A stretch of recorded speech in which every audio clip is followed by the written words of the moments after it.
And respect for everybody's time. I know that sure the week is already kind of crazy already.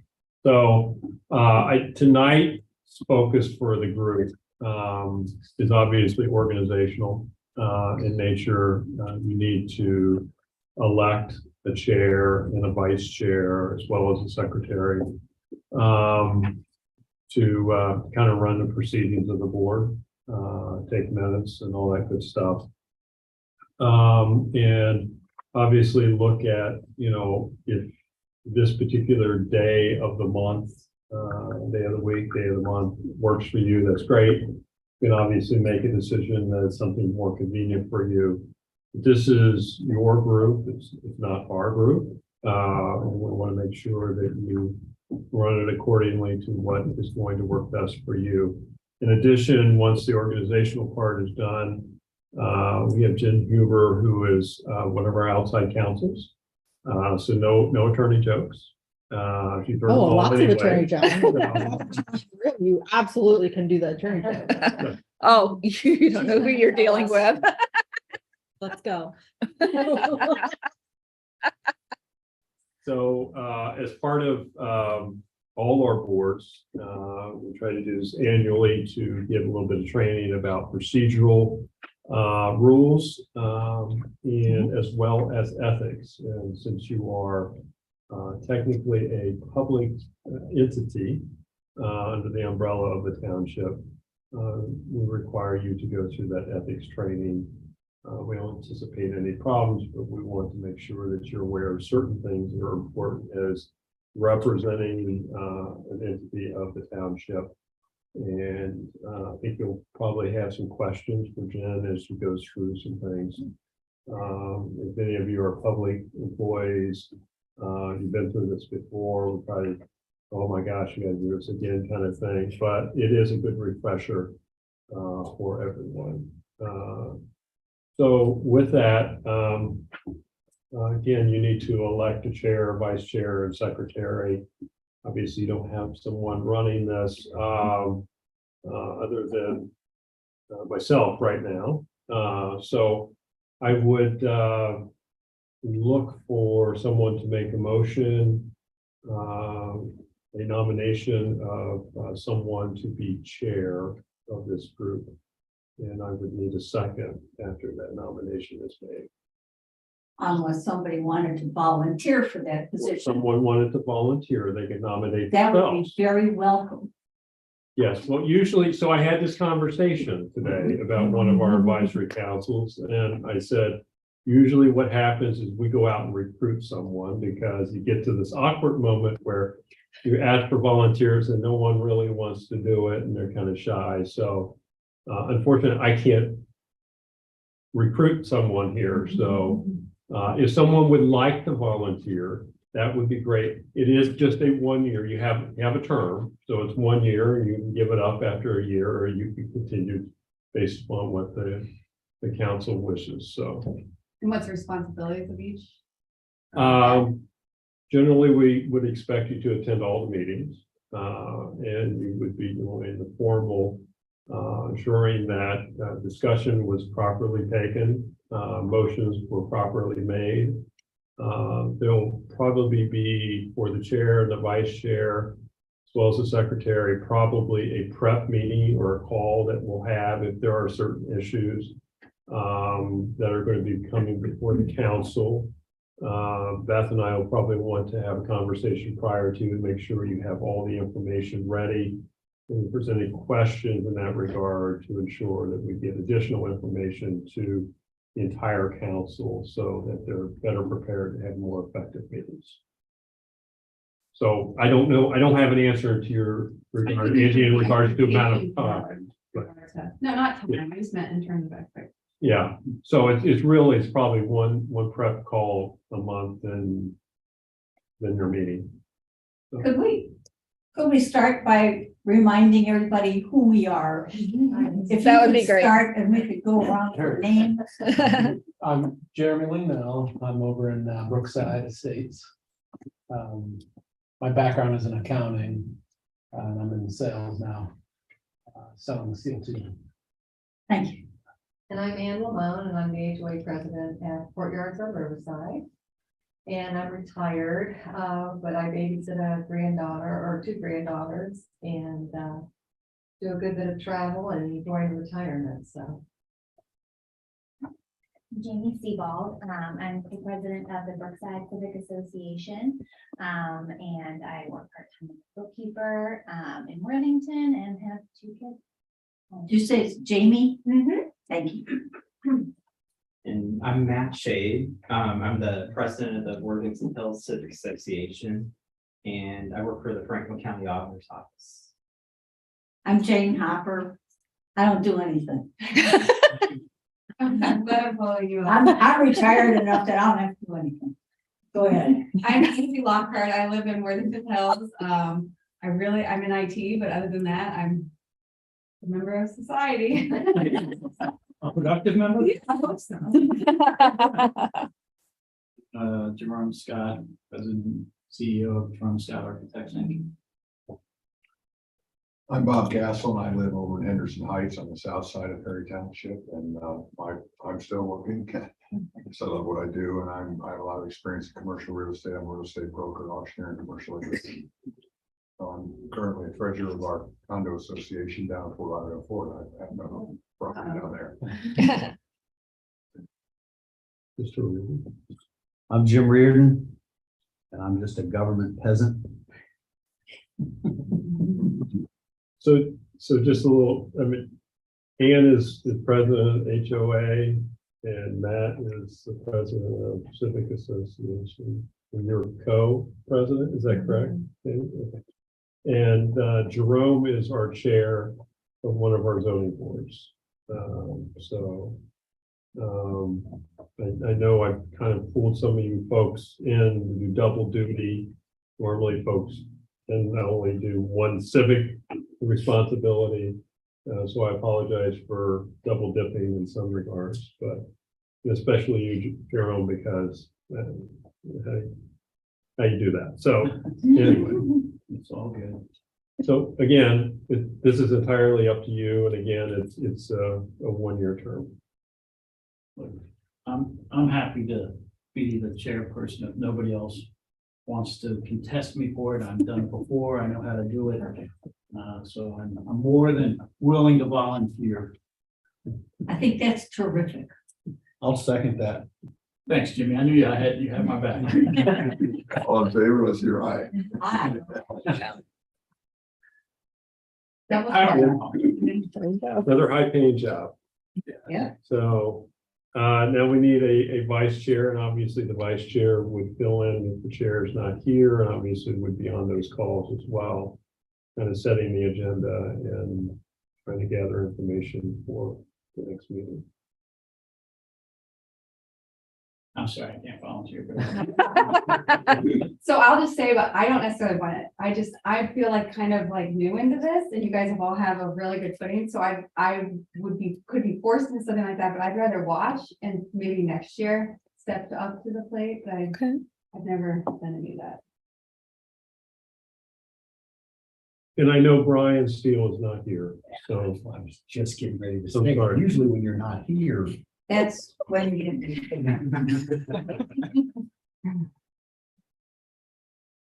but I can't make that motion. But I know Brian Steele well enough that if I nominate him as that, then I'm gonna get a job 10 times worse than that. But I'll do it. I'll nominate Brian Steele. Look at that. Okay. All in favor? Really? Opposed? We're allowed to do that? Yeah. So I do know that Tuesdays are hard for him. So if you expect him to be at all the meetings, that might not be the best. I would expect Jerome to be at all the meetings. Oh, okay. It's just when you're not there. And again, you're going to have to make this decision, what Okay. evening works for you, because this may not be the best evening for you all. There's nothing in any code or rules or regulations that says you have to meet on this evening of the week or this evening of the month. So again, we're asking you to participate. We want to try to make it as convenient based upon family obligations, civic association obligations, whatever work obligations. So even if the time doesn't work for you, just How about the Well- schedule in this room though? It's usually, I mean, we have board of trustee meetings on Mondays typically, sometimes Wednesdays. It's BZA meetings are the first Tuesday of the month. Zoning commission is the third Wednesday of the month. So there's a bunch of options open. And Jen, couldn't we, since Brian's not here, would it be possible for us to just schedule the next meeting like the 4th, like what we've been doing? And then at that meeting, they can pick a time and You date could. moving forward. Does that work for everybody? I'll do it. I won't nominate Brian. I'll do that job. I was just joking about nominating Brian for the vice chair, but. Like, Brian's so serious. Okay, So we need a secretary. yes. And now, nobody really likes being the secretary, I gotta tell you. So, I mean, Well, we're basically, Are we substituting Jim for Brian first? We need Yes. another motion. Yes. oh, well, then you need another motion. You need to, I thought he was Mr. kidding. Reardon to replace Brian okay, so rescind the prior motion in the prior motion. Okay. and substitute Jim for Brian as the vice chair. And then I'll second Okay, All in favor, aye. it. all right. Okay, Okay, secretary. okay, secretary. So generally, we're going to put together the minutes for you. That'll be our staff responsibility. I'm sorry, because I'm a terrible writer. So, but I'll Beth probably dinner, once a month to do it. So, and then the Make 'em secretary will monster. be responsible for reviewing those minutes to make sure that they're accurate based upon their recollection. And then once the board approves those minutes, then the secretary will have to sign off on the minutes as have to get to that point. So, so to that point, we do need a secretary. Did anyone want to volunteer?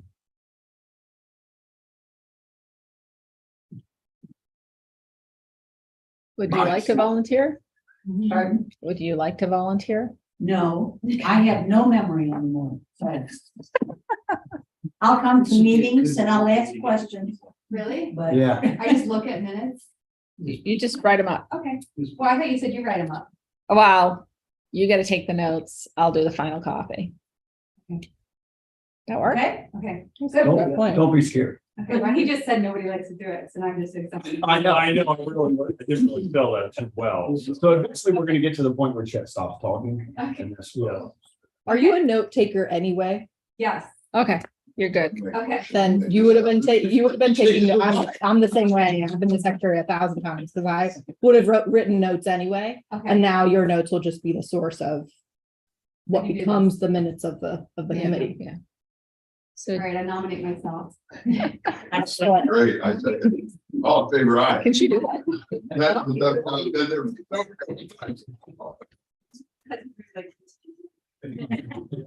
It's not as hard as they make it. Yeah. My very first day on the job here, almost 16 years ago, they said, oh, by the way, come back at 6. You're taking the minutes for the board meeting. your first day. My very first day. And I'd never done that before. So if I can do it, anyone can do it. So I'm gonna move to the back, Jerome, and you guys want to come up front? We gotta move up to the power team. I'm just your liaison at this point. And Jimmy tells me to shut up. Now do I have to take notes for this one? I'll do it for you this time around. Okay. On the job. Oh, I'm sweating. And then you can send her what you take so she has a sense of. the Yeah. scope. Oh, yeah, that would be. Yeah, and I'll type them up to you so you can kind of see the format. Oh, you're not gonna care. Time at work, I just never had to do it. Oh, I've never done do you guys want to set the next meeting? And then at that meeting, you can set your regular schedule or? I don't want to lose sight of that one. On your Yeah. list. Do you want to do the 4th Tuesday of the I month like, at 6:30? I mean, I'm good with this time, aside from CBS, can be here on time. Yeah, it works for me, as long as it's on my calendar. Okay. So do you want to stick with the 4th all the way through? Okay, I need a, Does anybody not want to? I think Okay. Steele might not. but- Good. Okay, well, I make a motion that we meet on the 4th Tuesday of each month at 6:30 PM. Do I have a second? Second. All in favor? Yes.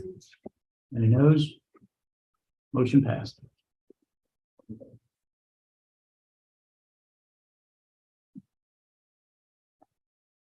I know, so you, just to confirm, you're doing them tonight, right? I And then I'll okay, good. Yeah. Yeah. Yeah. Might have to have a glass of wine for these meetings. I'm sorry, what? Okay, I'm gonna jump in. I take those too. Okay. I'm Jen. I'm an attorney at British Johnson and Griggs. I get to serve as special legal counsel to the township and its boards and its commissions and its things. There's also a couple other attorneys at my office who do this work, so feel free to call anytime with questions and I'll be happy to walk you through. Also work closely with Chet and with Beth. You can always reach us through them as well. So I'm going to run through a couple of the bigger topics of both your rules and regulations. And if you haven't seen this document, we can get you a copy as well. And it's not the thing that I handed out, but we can get you a copy of it. I'm also going to talk about some of the ethics considerations, which fall into three kind of big categories. And has anyone ever been involved in any kind of ethics or public records or open meetings training of any kind? Probably some of you have, some of you that's going to be new information, which is great. So congratulations, like Chet said, you're all public officials now. Welcome to the world of public service, or continuing on in your world of public service. And that comes with certain requirements of how you are answerable and transparent to the public. And that's generally where those are key catchphrases, right, in the media and the world that we live in. But there are ways that we as a society have decided that that's how our government is open to us. And so these are those categories. So it's open meetings, public records availability. These are the big categories. Certainly we could get into the weeds and you'd all fall asleep and we wouldn't learn anything. And then the other category is some general ethics considerations. The handout that I have passed around, ethics stuff is kind of dense, but I wanted you to have a copy of those bigger level, higher level statutes that affect your role as a public official. So, and I also was joking before some of you were in here that like, what I wouldn't be worth my salt if I, as the attorney in the room, didn't give you some sort of, souvenir that was statutes. And if nothing else, they can sing you softly to sleep if you ever have trouble sleeping. So let's get started with roles. So you have rules and regulations. Is Chet making copies? Is that what's happening? No, I actually gave them out last time. Oh, perfect. They But- do have these. Great. Yeah, but And I'm- here's Jerome's. And I'm She not. wasn't have one. Okay. I don't have one with me tonight. That's Okay. totally fine. I'm not going to read. I'm not going to read through them. I'm not when I give PowerPoint, I don't have a PowerPoint side. When I give PowerPoints, I'm not a person who just reads through the PowerPoint. Actually, that drives me crazy. So I'm going to just sort of like lay out some of my thoughts and observations. I'm a person who wants you to ask questions as you think of them. So just chime in. If you want to raise your hand, you can raise your hand. I'm very informal. Let's have a conversation.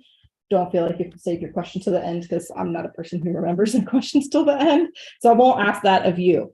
So I'm going to hit some of the high points. If I go past something or I go past something quickly and you'd like to talk more, let's talk more. Don't feel like you have to wait till then. We can have that conversation.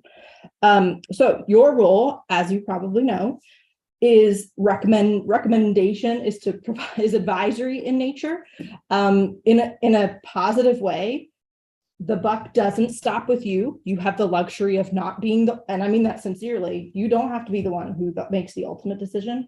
You have the benefit of gathering everything available to you on a given question that the board tasks you with and providing a recommendation and a thought and your concerns and your questions so that the board can gather that in. In so many of my townships, I mean, I don't have any other townships that have a board or committee like you guys. I think it's going to be hugely valuable to the trustees. I'm sure that they feel the same way. I'm also going to add that you're all, I was listening as you introduced yourselves, you all come to the table with some pretty interesting and valuable sets of skills. And I anticipate and expect that you will bring those skills to bear on the projects that you're working on. That's the point. I was giving it as more of a zoning training last night, and I think those folks were concerned that they were trying to be sure that they didn't need to leave their knowledge at the door, right? And there's to some extent there's a balancing act, as those of you who are in public service know, but really you're here because of that, right? You're here because of the folks that you know and the families you know and the experiences you've had. So bring that to bear. That's exactly why you're here. As you know, you all serve 1-year terms. You have to be a resident of the township, each appointed by the board. The board is going to refer projects to you. I don't have that list of projects that they want to do right now, but I know that there are projects that they want to send to you. The point will be to look at some of those bigger questions. I mean, identify questions that they didn't think of yet. Take in the information, do some research, reach out to the folks you know, get that, and you're the information gatherers, and then you'll be able to make the goal is that you would make a recommendation to the trustees to move forward on that project one way or the other. Your input, as I've mentioned, is recommendation. It's not a full-on, you don't approve, right? The buck doesn't stop with you. You're not the approving or denying body. You're the recommending body. So think of, I don't know if any of you are familiar with the zoning commission. If the zoning commission in the township entertains a rezoning application, they sit in the same capacity as you go, which is that they take in the information, they hear public comment, and they make a recommendation to the board of trustees. And that's a very similar role to how you guys will operate. The goal is, and what's provided in your rules and regulations is that you provide a written copy of your opinions and proposals, and that's where those minutes are going to come in key. And as you process information and receive information, and we're going to talk a little bit about that, that's what gets handed up to the board. I know that you'll be working with Chet and with Beth to get all that documentation where it needs to go, create files as you obtain that and synthesize it. So just make sure you familiarize yourself with these rules and regulations and have fun and ask any questions. This is not a role that anyone should feel like they're struggling to understand. That this should be a place and a role that you can, like I said, kind of synthesize information, receive, and see what you think. No wrong answers, and no requirement that you agree every time. I think the rules like the idea of reaching some kind of consensus, but if there are some closely held beliefs that it's just like I have thought about it and I am sticking to my guns and that's how I feel. No harm in that. No harm in that. There's no requirement that a decision that comes out or a recommendation that comes out of this committee be in any way unanimous. So just reflect those viewpoints and those observations in your report. And that's great. I'm going to move on to some more of the denser ethics, public records kind of stuff. Does anyone want to talk more about the rules and regulations? So I kind of have a question. I don't know if you're the person to answer this, but when it comes to the privilege of the information, you mentioned we should be seeking out our neighbors and our whatever with the information we gather. Is it all public? What we discuss in a meeting, is it now public for us to discuss with others, or how much of it is privileged? Yeah, it's almost like you segued into one of my next. No, that's great. So I'll answer it this way. Okay. Yeah, the materials you get to a large extent, unless there is some public records exception that their documents you receive fall into, which is the same bucket that the trustees' documents have to fall into, or either the zoning boards. I mean, you're a public body, just like the trustees, just like the zoning commission, just like the BZA, just like the other boards. So to the extent a document or an email or a recording or an anything is a public record, then yes, it would be publicly available to the world. I can't imagine, I mean, we'll have to just kind of see as this percolates, I can't imagine me sitting here right now that you're going to come into contact with so much documentation or sensitive information. I mean, I hope. I definitely don't think this don't. is like a White House scenario. More just a matter of are we kind of just having our own little huddle that we kind of keep close to home, or are we supposed to be more vocal about what we learn in an effort to gather more input? I guess that's something for you guys. Some of that I'll give my 2 cents and then I'll let other folks talk. I think that some of that's going to depend on what the project is, right? Like how much, where you go seek additional information, who you ask, what your take is, I think is going to depend what the project is. And how far into different things you go or who you ask. Right. Makes sense. thoughts from either of you? Did you have anything? Well, I think a good example is, I know we started talking about the facilities, and so this board, as far as I know, is entitled, for instance, to ask to have our architect brought in.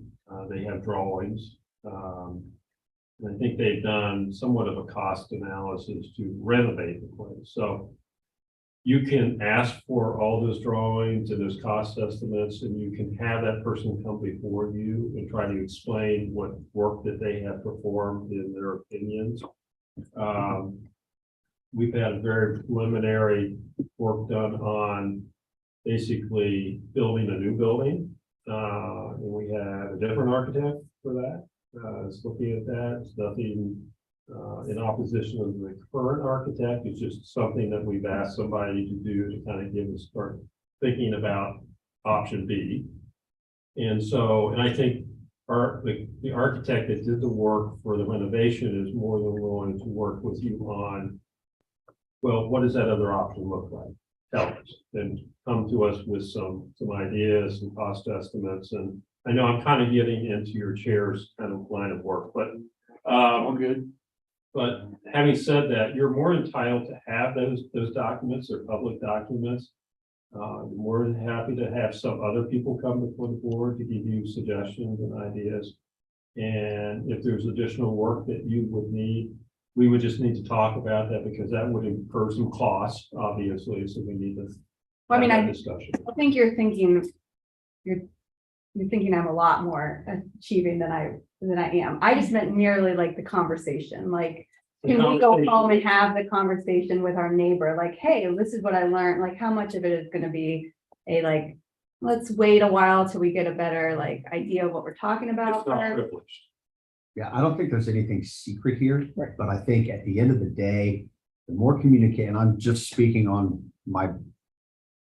I mean, you know how neighborhoods are. So like, Well, and sometimes you that's don't want to tell exactly, and people it's not stuff, that you yeah. don't want to tell people, but you know, by the time I tell him and he tells her Yeah, and she telephone tells game. that what you told him in the is just gets. So it's kind of more of a like talk Twisted. to your And spouse, not necessarily. And I think at the end of the day, the message needs to come from the board of trustees, Right. not the group of people sitting in this room. Totally agree. So it'd be more of a So- vocal effort after the fact. Like, once it's Yeah. become public, then when people ask us, it's like, well, here's the You have reason this, they yeah. came to this. Correct. That makes sense. But as you're writing the minutes, I mean, you're going to be Oh, yeah, this is different. summarizing everything. And those are automatically a public record. We post all of our minutes for all of our boards up on the website. So say if your neighbor says, hey, what were you guys doing last Tuesday? You could easily say, hey, here's the website. Here's the summary of our meeting. Totally get it. Yeah. I just, last time we had this meeting, I got home and someone was like, oh, where were you? And I said, you know, this city. Oh, what did you guys talk about? And I was like, just like some things, like, cause I didn't know like what I, Yeah. not that it's a secret, but there's no point in planting seeds that aren't necessary. Anyway, okay, moving on. Got it. Thanks, guys. The other component of that, and it's a very good question, is that your meetings are actually open meetings. Like even tonight, really, other folks could be here. Okay. They don't necessarily have a right to speak, right? You're not having a public hearing, you're having a meeting. But so open meetings means like open to be observed and listened to. And yeah, there could be other folks at your meeting. Whenever you have a quorum of a public body, that's a meeting. So 6 of you get together, that needs to be observed as a public meeting. 4 of you get together, probably not. But think about, I mean, not legally not, but think about the other piece. There's sort of 2 pieces to any like ethical open meetings record, like analysis. It's like, what's the legal answer? The legal answer is a quorum constitutes the body. Under the quorum, not a meeting of the majority of the public body, right? That being said, if 4 of you are in a common public place in the township and the rest of the community, any other members of the community who know what that body is, are walking by, it's kind of like the perception factor, right? So be aware of that as well. If you're a public official, I can't tell Chet and Jim that they can't run into each other at Starbucks. You better have Find My Friends on your phone at all times. And you better keep a 15-mile radius. No, not at all, right? Because a public meeting is a prearranged discussion of the public business. So if it's not prearranged and you just ran into each other, not a public meeting. If it's not a discussion of the public business, right? You're sitting at somebody's soccer field and you're talking about the kids playing soccer, not a public meeting. But when you have all of those components going in the same direction at the same time, then you got a public meeting and it needs to be noticed, meaning you send a public notice out, or you put it on the website, or your process for public meetings, which is probably what the website and sitting it as a standard regular meeting. Right. And then needs to be open to the public.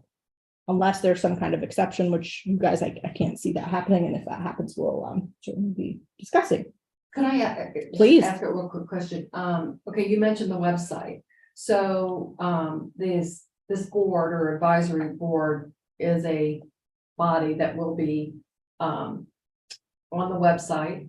The members will be will be named on that website, and I assume the discussion of the meetings or the summary of the minutes of the meeting, each meeting will be on the website. Once, with all of our other boards, once those minutes are approved, then Okay. our PIO Luke will post them up on the meeting. The agendas are posted. The day of the meeting, we, or not we anymore, Luke, puts it up on Facebook that there is a zoning meeting or a CAC meeting or whatever the Okay. case may be. Thank you. Sure.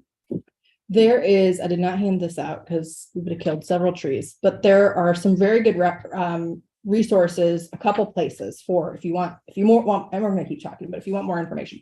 The Sunshine Law Manual talks for several hundred pages on open meetings, what's a meeting, what's a record, who's a public official, all of those big ticket questions. The what manual? It's called the Sunshine Law Manual. Oh, the sunshine. Don't worry, your Yes. secretary's got this. It's available on the Ohio Attorney General's office. No. So that's a good one, and don't feel like you have to remember. I mean, email me, I'll ship it to you. There's a link. It's on a website. I No can problem do to it. Yeah, Just, easy peasy. Jen, could I? Please. one quick question? Sure. So because we have 3 civic association and HOA presidents here, I mean, could they could obviously give a report at their civic association that, you know, the board had met and has been tasked with X project. Yeah, And they could, absolutely. okay, Because I mean, like we're saying, the minutes will become public record. right. The fact that your meeting is a public record, folks could be at the meeting. I mean, whether it's you or your neighbor who comes to the public meeting and then goes back and reports, I mean, that information is public information. I think your point's well taken, Jamie, not Jamie. Angie. Sorry, I even wrote everyone's name down. Angie, Jamie. Okay, maybe one of these days. That the way you deliver information can be reporting back, and I think that's very valuable. If it's, we had a tip of the iceberg kind of conversation, and now I'm resourcing feedback just like a sponge. I mean, you're going to get this telephone game situation. But if what you're doing is reporting back to the community, again, that's one of the purposes of this community, right? To have that level of communication and transparency and feel like folks are involved through you into their governmental processes. Yeah. So you can always, I thought you were if gonna say your something. neighbors are curious, the meeting minutes are published, you can find them. on the Yeah, website. yeah. Well, I just like, Yeah. so Jim and I, like Worthington Hills is just like a gossip, like it's Really? insane. And we've got, I know, I mean, maybe not circle on the green. maybe not. But yeah, it's just, we've got to be careful how we do distribute information when it's time to distribute. I'm not distributing anything. I'm gonna do exactly, if you wanna know. Okay, that's a Yep. very good line. Yeah. They'll believe that. maybe. Yeah, you could say we talked about this, but if you want the details, it's all in the meeting minutes, It's and all in then the everybody's minutes. getting the same. They're gonna say, who wrote these minutes? You can blame me. Okay. I was just curious what the plan is in terms of like an official announcement from the township. Well, one of the things I was going to ask everyone tonight, if I could snap a couple pictures off, we'd like to announce this new board starting on Facebook tomorrow. Well, or we could do it at the end of next month. You're fine. But we would like to get this pushed out. We haven't, we really wanted to get everyone together. And then in the next newsletter, I'm sure Luke will have this in as well. He's also already created sections on our website about the Civilian Advisory Committee. So folks, you can direct folks to that, and I'll give you all the link and stuff if you want to share it with your neighbors or whomever. So I can see some real value in being able to invite a neighbor to come and sit in on a meeting, because it's so hard to get people willing and interested in, coming to the township meeting. But some of them got pretty good. And yet I didn't get any volunteers in my neighborhood. So here I am again. Here all of you are, right? But I will look for them. Yeah, that's great. Another piece I was going to mention, make sure, and I think this goes without saying, but any decisions, and recognizing that yours are recommendations, but any decisions that this board makes cannot happen outside of a public meeting. So you need to have it in a duly opened call to order. You have your conversation, you take either what's it called, a roll call vote, however you want to do that, and I'm open to ideas. Which means each of you get called by name on whatever motion is on the table, or like you've done tonight, which has been working just fine for these very general motions. You do what's called like a all in favor motion, which is what you've been doing tonight, aye or nay. But make sure you don't have these meetings outside of your public meeting. There's also pretty decent case law, ethics related case law, public meeting, sunshine law related case law on basically round robin or email decision making. So don't fall into that trap either. Emails that accomplish maybe, and you may be able to do that in your HOAs. I suspect that you are, what I know about HOA law. But that's not the same of public government law. You cannot make decisions via email, even if in your mind we've made a record of it, it's an email, we can staple all these together and we have it. Nope, it has to happen in a public, in the sunshine of the public being able to be present, even if no one's there. And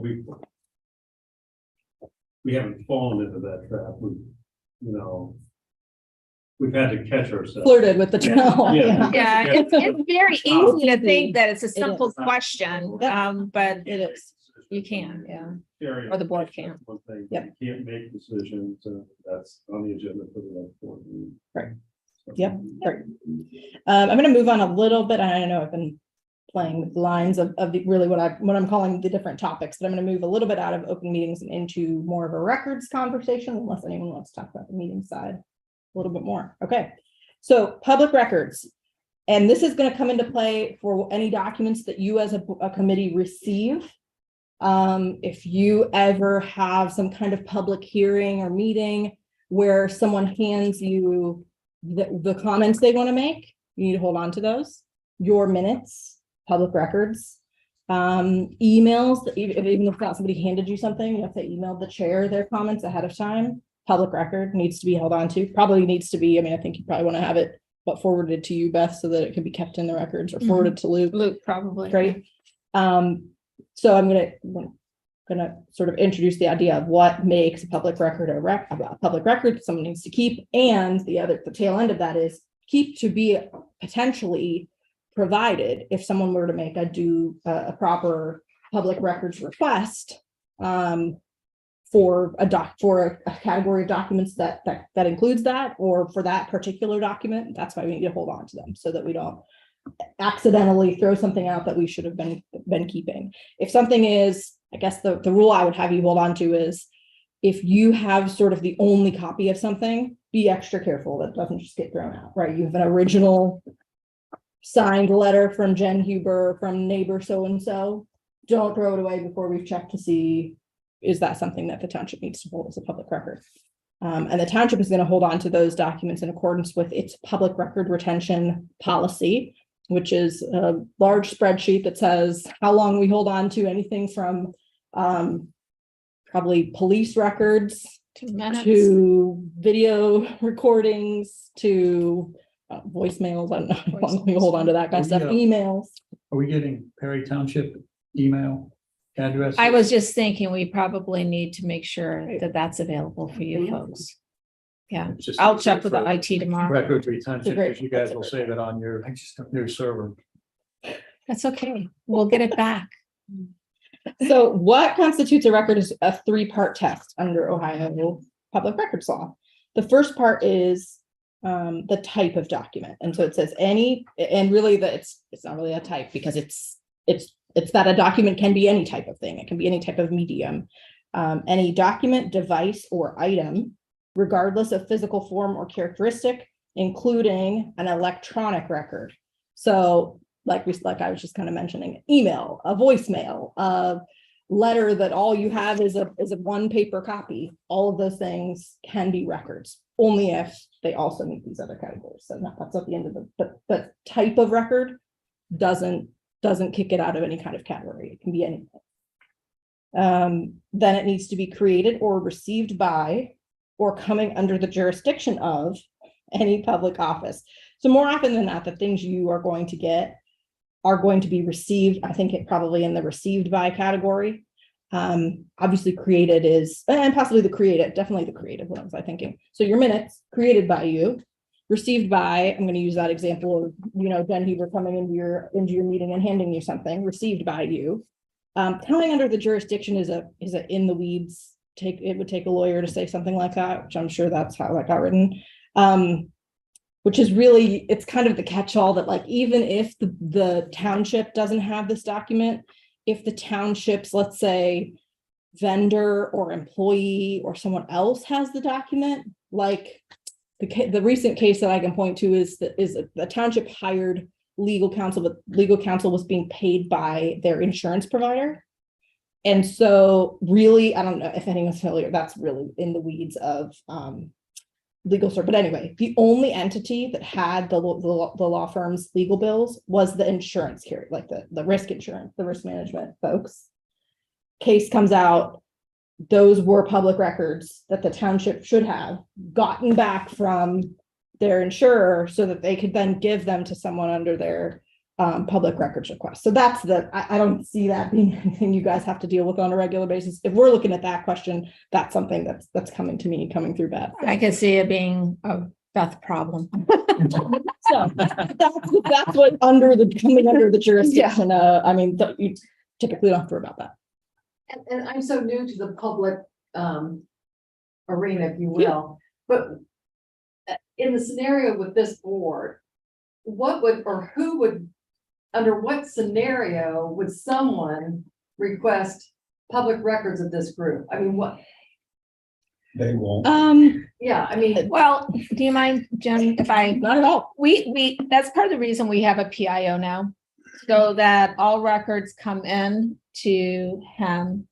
And any requested records go out through him. So he's trained on the whole public records thing. So say I would just suggest if a neighbor of yours sent you an email related to this board, to your personal email, to just ship it to Luke, because as long as we have one copy, and it doesn't matter what form it's in, it can be electronic or paper or whatever, but that kind of takes all of you out of the mix.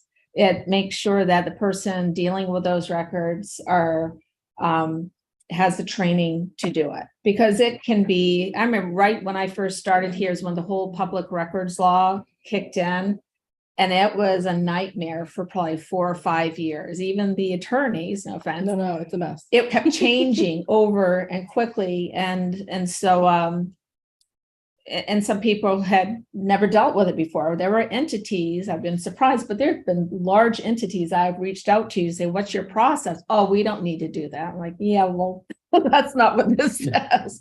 So in that regard, and you just, if you get a record, and I'll make sure everybody has Luke's information, mine and Mary's and everybody else, just give it to Luke, and then that's off your plate. Luke is. He's phenomenal. Not only our PIO, but he's our records manager. Mm-hmm. So Yeah.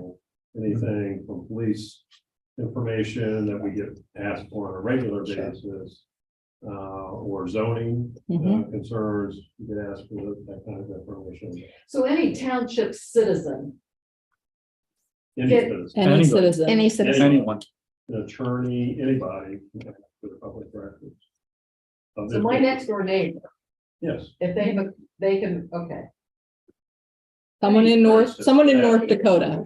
can email the township and say, I want to have your minutes from last month's trustees meeting. Okay. Yep. All right. But I think to another piece of your question, do I think it's likely that there are going to be a wealth of public records requests for your information, your minutes, your documents, the information you're being given? I don't. Okay. That's not to say folks can't, they absolutely can. But because you're not a final decision maker, I think the folks who make the most requests are people sort of, I mean, this is true, just kind of fishing for information, or they're disgruntled in a way, or they're trying to inform themselves. I shouldn't be so cynical. But there are categories of folks. I mean, do I think that there's gonna be a lot of folks who are trying to get information from a recommending board where really that information is likely also available from other components of the township? I don't. So I think really your role here, if you take nothing away and nothing else away, it's anything you receive, just make sure it gets into the hands of the folks who need to hold on to it. Yeah. Okay, thanks. Sure, of course. And then the third category, so we have, it doesn't matter what type, created or received by, or coming under the jurisdiction.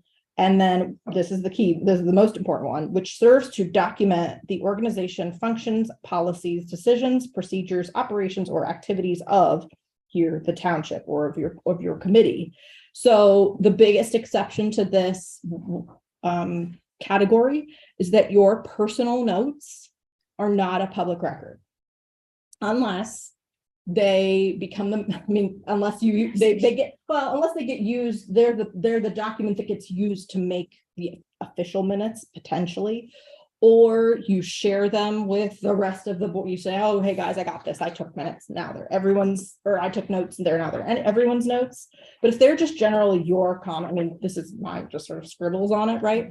Those are for my use, for me to recollect my own, what I took away from the meeting. And if you take them home with you, great. If you pitch them at the end of the day, because you are at the end of the meeting or the end of the topic, great. Those were yours.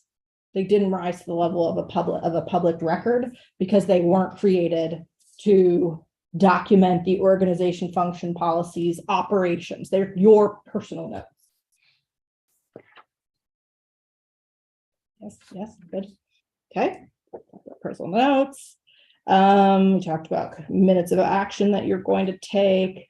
There are, again, I don't expect that you'll need to apply these. There are, as you may know, certain exceptions to public records. Like it could meet all those categories. But if, for example, this is a big category that I'm familiar with, we use a lot, communications with the attorney for the public body. So when any of my client organizations, bodies, whether they're a public entity or public body or not, a private company, an individual, communications with an attorney are subject to what's called the attorney-client privilege, and no one gets those.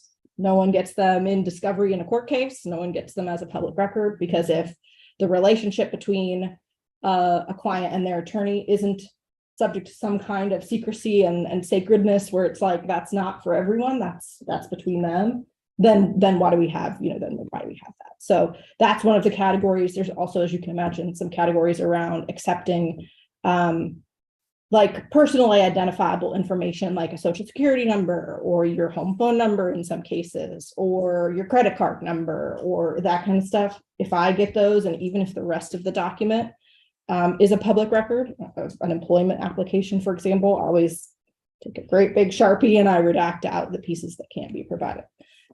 Again, I don't think that you're going to be front and center on having to figure out what exceptions apply or not, but just so you know, there are exceptions, and we'll figure out that when the time comes. Okay, last but not least, ethics. So, and I'm not going to go ad nauseum down the sheets you have. I anticipate that those are resources for you to refer back to. Those are the statutes that apply. So big ticket items out of ethics requirements are recognizing when you might have a conflict of interest, your conduct as a public officer in and with respect to other public bodies, and using the Ohio Ethics Commission as a good resource. So starting with a conflict of interest. Is anyone familiar with that concept? Have you ever thought about that, considered, the general sense of what that means? That basically comes down to if you're required to be unbiased, impartial when you come to this table and put on your public official hat. That's sort of a breakdown of that unbiasedness, right? There are some situations where we presume we're all humans, we understand there are some situations where you wouldn't be able to be biased, even if you would say, no, I absolutely can. I've searched my mind and I know that I could. We've decided that if a matter affects you, you likely couldn't be biased. Even if you have convinced in your heart of hearts, I absolutely could. We've decided as a society, no, you couldn't, and that's okay. You would have a conflict. You need to take a step back. If it affects a family member, same answer. We're all human. We get that would be too close. You could maybe be swayed by the relationship not to make a completely impartial, unbiased decision. And so you're going to need to take a step back because that's a conflict of interest as well. And the next big category, so self, family, and like your business or your employer or right, that's so close, so near and dear that you likely wouldn't be able to make a truly impartial decision. That's going to be a conflict of interest for you. You're responsible for feeling that, I don't know how to describe it, sort of like a sixth sense of like, I don't know, I think I might be too close, or I think that feels too close. I don't know. If I always tell people, like, if you have that sense, it's probably a conflict, right? If it's risen to the level of you're a little unsure, if you don't feel great about it, you're thinking if the shoe was on the other foot and someone I knew was sitting in that decision-making process and I knew that they were, I'll use a zoning example, 3 doors down from that application, for example, I would feel like, oh man, you might be too close. You might not be able to be unbiased. Then I think of it that way. And then we can certainly have a conversation. So Jim, to that point, Sure. if they have any question whatsoever, this is where it is better to ask. Yes. Than to request forgiveness. Yes. Do ask for permission. Please ask for permission, not forgiveness. And Jen, I'm sorry, were you finished? Yeah. Go Oh, ahead. Jen, Yes. so when you say there's a question of a conflict of interest, you're referring to a vote on something, correct? Or the consideration, all of Or it, any discussion. all of it. Anything. Yep. So if you have a conflict, if you're too close, if it's your spouse's company, your kid's company, your I don't know, your sibling's company, say, So I would not. then you participate shouldn't in be that involved in discussion, any that part of it. project at all. Yeah. Like an Okay. example, my company actually required that. I remember you had to send in that conflict of interest letter because JP Morgan is a financial institution. And if we ever come down to a conversation, not about finances, but about financial institution, Okay. I have to step out. Oh, It's like my agreement to my company. Yeah. Even though I'm in IT, like I don't know anything about finances, but still, I'm like required to do that. Okay. That's It would be as simple, so I chaired the planning commission, and so when Perry Township cases come before, they have nothing to do with my part of the township whatsoever. I abstain from any of the discussion or any of the debate. The vice chair takes over, and then, once the next case is up, then I can continue, but I've always been told, well, you could still do that, but technically it's kind of a funny feeling. I'm trying to decide upon my own township about what we should be doing there. It's just not right. So it's better to ask first. Yeah. Generally back away from any discussion, debate, any action whatsoever, and then include, I abstain from the vote. Please record my abstention. Mhm. Beth's done this many times for me. So just so it's on record, Yeah, She and protects us. I think, Chet, that's a good example of, even if you are sufficiently separate, and in your mind you believe, and those roles don't really overlap in some of those cases, the perception would be that they do, right? Most folks aren't going to look further than, wait, isn't that a Perry Township case? And aren't you Perry Township trustee? Like, how does that work? So I don't think any of us wants to die on that hill, right? That's not where we're trying to have the things overlap or come too close. So certainly if you have a question, let's talk about it. And it doesn't have to be me. The Ohio Ethics Commission is a fantastic resource. You can call them, run them through your facts, and they will give you an informal opinion on whether that sounds like, no, I think you're good, or no, I don't know, I probably wouldn't. if you have time, just so you know, I always tell people this, if you have time, if you know far enough in advance that something's coming down the pike, you can actually call the Ethics Commission to give you a formal written decision on your potential issue. And if they do that, again, I think it takes them at least, I would allow at least a couple of weeks, probably a month for that to happen. And most people are barely asking for permission, frankly, and they need to know for that night, which is great. You ask for permission. I'm glad that you called.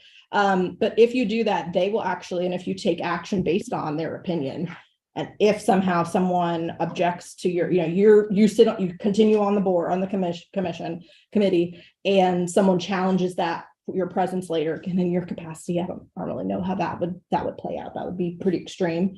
But actually, you can rely on the decision rendered by the Ethics Commission, and they'll effectively defend you if something came of that. If there was some sort of lawsuit, they'll basically indemnify to an extent and say, well, that person acted on our advice, and we're going to stand beside our advice. So it's just a CYA. Yeah, but you can still call on even a shorter notice and just get an informal take on, and they're very good at that. The family member piece, I was going to allow, and I know I'm running very close on my time. The family member piece, it's the categories of family members you probably would anticipate: your immediate family, your kids, your parents, your grandkids, your grandparents, your siblings, your spouse, all the typical categories that you would have thought if I said, hey, you can't make decisions that are going to affect your family members, either good or bad, too close of a situation. The remaining category is actually anyone related by blood or marriage who lives with you. So it goes beyond that closeness, whatever we decided is the closeness, like sphere rungs of closeness, to anyone related by blood or marriage, no matter how removed, second cousin, fourth times removed, I don't know. But if they live with you, again, it's that like closeness factor that we've decided as a society. That person, you live with them, you see them on a daily basis, you know their favorite kind of ice cream. That person you probably wouldn't be able to make an unbiased decision for, and that would be a situation where you need to. It could just be like, what if it's like a best friend who lives with you for life? No, related. No, but it's like, I'm saying no, just a friend. Oh yeah, you're right, Because that could be. And again, if that's how close it is, I'd probably stay out of it, right? I mean, you're never going to get in trouble for being too cautious in a situation like that. Also keep in mind, I mentioned it, it's using your position to secure a thing of value. That's the language, a thing of value for any of these categories that are too close. So that thing of value can be a benefit. That's usually what we think of there. Something advantageous to me or to my family member, to my business or to whatever, but it could also be something negative. So a cheaper property cost, or I don't know, a better deal on something, right? Something negative. So keep that in mind. It's not always something that has to be something that we think of as a good or a good thing you're getting for yourself. It could be a bad thing you're getting for someone else, that you're imposing on someone else because of that connection. And then one last thing I will say, you never lose your position, your hat of being a regular citizen. So if something's coming before this board or coming before another board of the township, as long as, and even if you would need to recuse from this committee because you're too close, you could feasibly stay on in your private capacity versus your official capacity and give comment, right? Even if you're too close to be sitting on a board as a decision maker, you could sit as a regular citizen. You don't lose that designation. You don't lose the rights and the abilities as a private citizen to come before the boards of your jurisdiction and say your piece. But you can't go before them and say, well, I'm Jerome and I'm the chair of this committee, and so you need to listen to me more. If you're recused from that matter, no, I said not to. Then you need to make it clear, again, this is a perception thing too, make it clear that you're there in your private capacity, not in your public capacity. Threw a lot of information at you all. I hope it was helpful.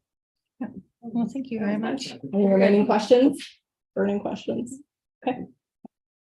I think the only other things, just to kind of finish this up, is for the next meeting, we had talked at the introductory meeting about letting our police chief and our superintendent kind of give you a rundown of their strategic plan. I would anticipate this would be about an hour meeting. And Steve will probably take one half. I will take the other half. They might flip flop. And then with the holidays coming up in November, I mean, you certainly can keep your meetings going if you'd like, but I wasn't really sure with everyone's schedules and kids being out of school and this, that, and the other about November and December. But by the end of January, we would like to jump right into the whole facility conversation and have you all kind of dig in there. To Chet's point, we will have the person who did up the renovation plans come in and kind of walk you through things. You can ask questions. We have a very, very basic new build plan, same thing. And then we do have a person who is very, his main job in life is to help entities such as ours find financing and explain what the options are out there. So, and then after that, I tend to think it's all yours. I have two questions. Sure. How many people are we gonna lose from our committee for winter time and people moving to Florida for the, you said you haven't found it down there. You don't go? I'm a back and forth. So, Oh, okay. Oh, okay. yeah, I go back and forth every Yeah. month, year round. Yeah. Okay, I don't think the other folks are here. Brian's here in town. John's here. He's not retired, so I don't expect anybody. okay. Other question. I'd like to have a field trip when we're talking about options and blueprints and things like that. There were several comments about, what was it, in Delaware? Somewhere. There's a new building and it was supposed to be wonderful. And if there are physical facilities to look at, I want to know where they are. Okay. I think we take a field trip as well as look at plans. That's a great idea. We actually did that 2 or 3 years ago. We went out to Clinton Township and kind of did a walkthrough with our building, me and the police chief, and I guess it was our road superintendent and Mary all went out. So yeah, it's a great idea. It's a good idea to get a feel for what other people are doing.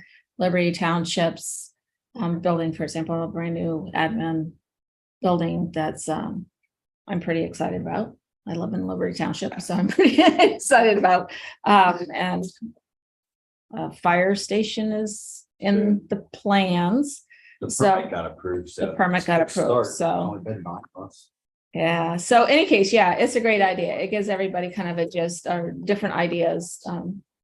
That would help out for sure. And we also have an opportunity to get a little bit more background info, not just on the finance person coming in, but just how the township finances. typically Oh, operate. absolutely. Like Yeah. if the fiscal officer can meet with us or any other, give some more background information. I feel like that's Okay. helpful. Okay, sure. Oh, no.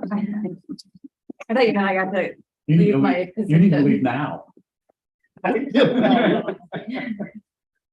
So I know the next meeting is about the strategic plans. We had earlier this year, one of the things that I wanted to make sure is that, well, what tended to happen over time is that things would happen in the departments and department heads would come to the board and say, I need this. And it was like no background and we didn't really have an opportunity.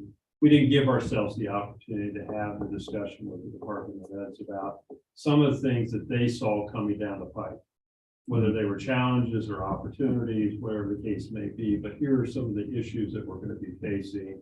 And you as a board, we want you to have this background information before we have the conversation and ask you to take some kind of action to spend money or whatever the case may be.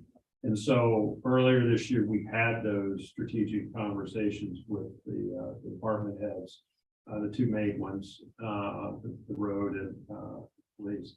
And so is it possible to give them in advance those strategic plans? Absolutely, yeah. So that you're prepared for the next meeting, so at least you can read through those strategic plans and see what the issues that the department heads are facing. There's one thing that I'll give you an example that we acted on right away as soon as we heard it. And it had to do with body worn cameras for the officers. one of the Saw that last newsletter. townships to have body worn cameras. And there was a grant out there, and there was a discussion about, whether we wait for the grant, blah, blah, blah. And the board immediately saw it as a safety issue, not only for the officers, but the folks that we service. These are all cameras, and our officers have gotten in situations where we've had people video them. Yeah, we don't have anything but the car cameras, and they are limited as far as what they can pick up. So we have went ahead and authorized funding for, I think, $68,000 for those body worn cameras for all of our officers. And we've applied for the grant, which is reimbursable style grant, in this case. So hopefully we're going to get paid back for that, but we did felt that the safety factor was more important that our officers have that. So you'll see that in a strategic plan. Some of those things are kind of, from your perspective, may say, well, that's kind of common sense. Why are we doing that? And so, but we want you to have that so you understand some of the issues that the departments are facing. On top of the facilities. The facilities issues has been there for some time. We're going back and forth on it. The board really is asking you to weigh in on that issue. So that is going to be in your lap. And you are more than entitled to have all the documents that exist, documents that you may want produced, that you may need to make some kind of recommendation, as well as Jimmy's telling me to wrap up. So, as well as bring anybody before the board to testify before you, so to speak. So, but we'll get you those strategic plans. Yep, will do. Whose grant money is it? It is federal money through Ohio Public Safety. And it's been out there, the governor's authorized additional funding for that. There's also funding for school districts, and we've been working with the school district about that and how that connects to our cruisers and really having more conversations. So what we've been looking for is, hey, the technology's out there. We need it to work for us. And so let's try to get in the 20th century here a little bit. But you'll see that in those strategic plans. Cool. Sounds good. Anything I get a else? motion to adjourn. Yep, I'll make a motion. to adjourn. All in favor, say aye. Right. Any opposed? I didn't. Thank you very much, John. Happy to help.